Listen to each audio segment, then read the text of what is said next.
নমস্কার, কেমন আছেন সবাই? আশা করছি সবাই খুব ভালো আছেন, সুস্থ আছেন। এখন সকাল 5:30। দেখুন চারিদিকে কি মেঘ করেছে।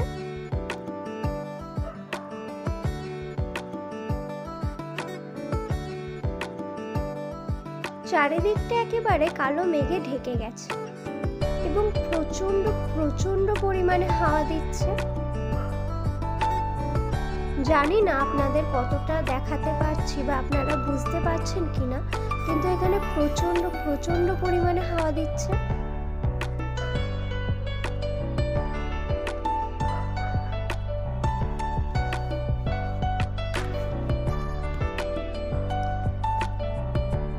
চলুন এবার নিচে যাওয়া যাক। এক ফোঁটা এক ফোঁটা করে বৃষ্টিও পড়া শুরু হয়ে গেছে।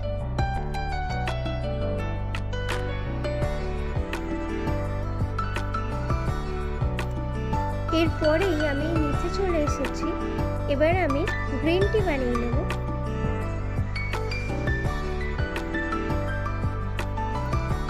আমার গ্রিন টি বানানো হয়ে গেছে। এবার এটাকে খেয়ে আমি রেডি হয়ে চলে যাব নবদ্বীপে।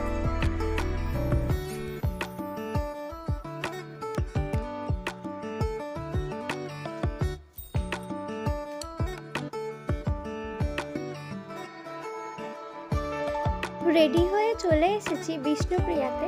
এদিকে দেখুন স্টেশনের অবস্থা, একেবারে চারিদিক ফাঁকা। নবদ্বীপে যারা এসেছেন, নবদ্বীপের পরের স্টেশনই হলো বিষ্ণুপ্রিয়া। এখানেই বেশিরভাগ লোকে নামে, কিন্তু আজকে দেখুন হাতে গোনা কয়েকটাই লোক নামে। এরপর চলে এসেছি বাড়িতে।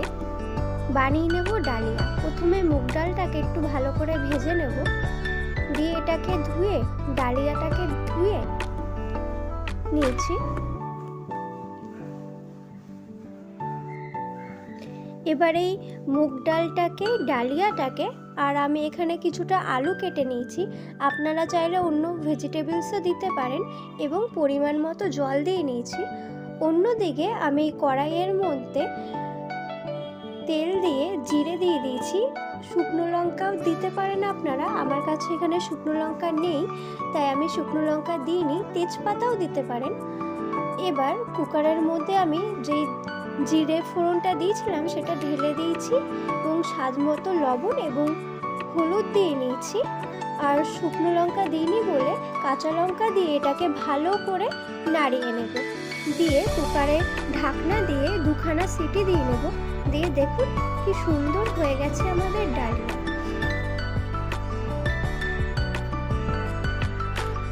আপনারা চাইলে এটার মধ্যে কিছুটা আদাও দিয়ে দিতে পারেন, আমি দিইনি।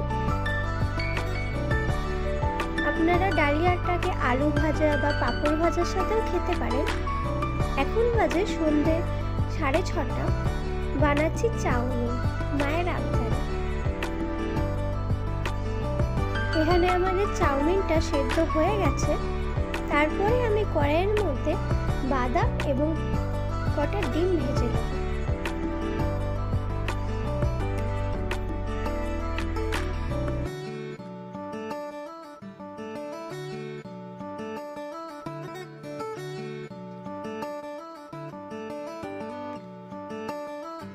অন্যদিকে আমি পেঁয়াজ আর লঙ্কা কেটে নিয়েছি। আজকে কোনো ভেজিটেবলসও দেবো না, চিকেনে দেবো না, শুধু এগ চাউমিন বানাবো।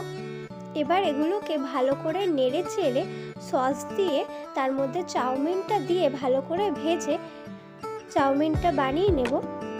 আজকের জন্য এইটুকুনি। দেখা হবে খুব শিগগিরই পরের একটা ব্লগে। ভিডিওটা ভালো লাগলে লাইক করে দেবেন, কমেন্টে জানাবেন কেমন হয়েছে। Bye bye.